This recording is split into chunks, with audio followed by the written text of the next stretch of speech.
حضرت ابو المظفر محمد بن عبداللہ خیام سمرقندی رحمۃ اللہ تعالی علیہ فرماتے ہیں، میں ایک روز راستہ بھول گیا کہ اچانک ایک صاحب نظر آئے اور انہوں نے کہا میرے ساتھ آؤ۔ میں ان کے ساتھ چل دیا۔ مجھے گمان ہوا کہ یہ حضرت خضر علیہ نبینا علیہ السلام ہیں۔ میرے پوچھنے پر انہوں نے اپنا نام خضر بتایا۔ ان کے ساتھ ایک اور بزرگ بھی تھے، میں نے ان کا نام پوچھا تو انہوں نے فرمایا کہ یہ الیاس علیہ نبینا علیہ السلام ہیں۔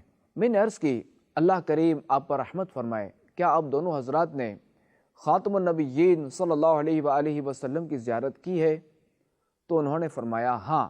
میں نے عرض کی کہ خاتم النبیین صلی اللہ علیہ وآلہ وسلم سے سنا ہوا کوئی ارشاد بتائیے تاکہ میں آپ سے روایت کر سکوں۔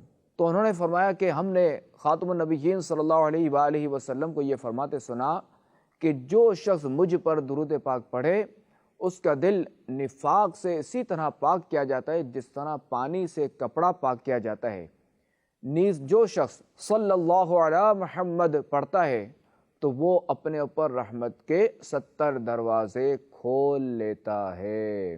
صلو علی الحبیب صلی اللہ علیہ محمد صلی اللہ علیہ وآلہ وسلم۔